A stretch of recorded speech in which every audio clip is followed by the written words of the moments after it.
You can't talk about MSPs without talking about ransomware. So back to that scenario with I'm a hacker, I get into an MSP. It's so that I can deploy my ransomware to all of the MSP's customers.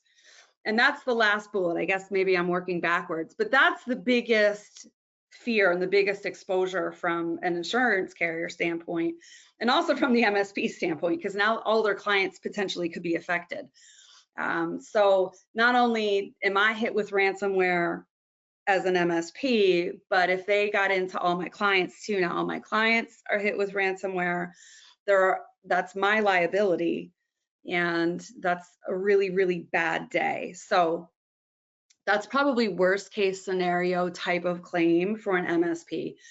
Some other claims that we see often that stem from ransomware. The first one, no fault IT. So I was talking to someone about this morning.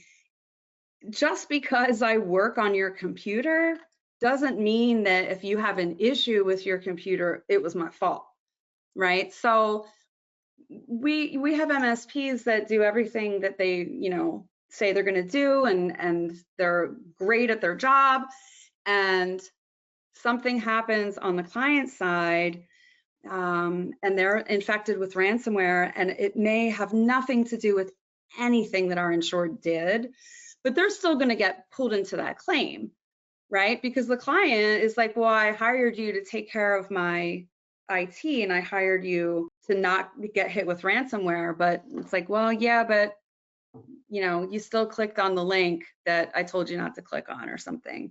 So sometimes it's nothing that our MSP did. We just get brought into the claim.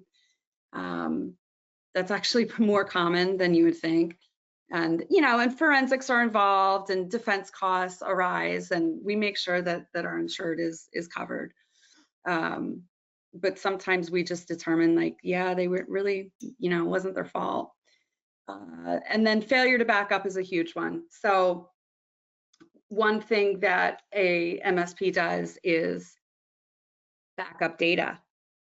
And if a client gets hit with ransomware, the best case scenario is not to pay the hacker and to restore all their backups.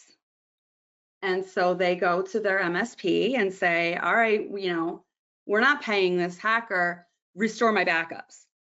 And that's when our insured is like, oh, apparently, that wasn't getting backed up. We thought it was, or, the backup failed, or, we ran out of disk space. Sometimes that happens. So failure to back up is probably one of our more common claims for an MSP, because there was an issue with the backup than the other two. So, have we had some of those worst case scenarios where ransomware gets into our insured and then into their clients? Absolutely. And we've had some of the no fault IT, but I would say failure to back up is probably our most common claim.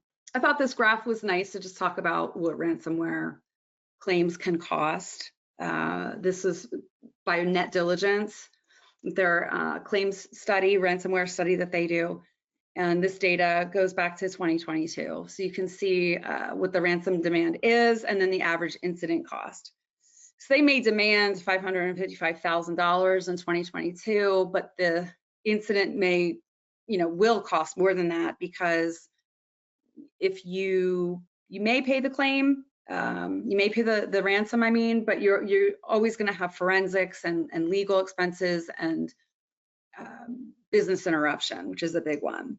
So, they have a data set, Net Diligence, of over 2,600 ransomware claims, and this data is provided by many of us insurance carriers and by forensics firms. And you can see that the demands, increased from 2018 to 2023. They increased 1,300%. So over the years, 68% of threat actors were deemed trustworthy. And in the current report, only 29% were considered trustworthy. I thought that was an interesting statistic to tease out. And trustworthy being in quotes, obviously, because they're hackers and they're thieves. But what that means is 68% of the time, if you paid the ransom, you were going to get the decryption key, and the hackers, would do what they say they were going to do. Now it's only about 30%. So you really don't want to be paying these claims, because you still may not get the decryption key, you still may not get your data back. So that's why it's really important to have your data backed up. So is it cyber or is it E&O? I'm talking a lot about ransomware claims, and you may be thinking, well, Meredith, I thought this was a webinar on technology E&O. Well, they go hand in hand. So if I am an insurance agent and I walk into the Chamber of Commerce, my local Chamber of Commerce, to give a presentation on insurance, and my presentation is on a little thumb drive that I put into the Chamber of Commerce's computer, and I cause them to have a virus, is that E&O or is that cyber? That's going to be cyber, because I caused them to have a virus. And preventing viruses is not my professional service. My professional service is being an insurance agent. When you have an IT provider, if they would cause you to have some type of data breach, is that cyber or is that E&O? Because isn't it my job to make sure you don't get a virus, but also I caused you to have a virus? So it's both. So if you have an E&O policy that is like excluding all cyber coverages, and you have a cyber policy that's excluding professional services, you may have two separate policies that are pointing at each other. So we're always going to put that network security and technology professional on the same policy, because, and it's just, they really go hand in hand for the managed service providers. I think it's just really important to have those together. First and third party cyber. Third parties is the network security liability. That's, hey, I caused harm to somebody and they are bringing a claim against me. The first party is when the MSP or the insured comes directly to the insurance company for, whether it be forensics or notification services to pay the ransomware claim. That's between the insurance company and the policyholder, whereas the third party is going to involve a suit.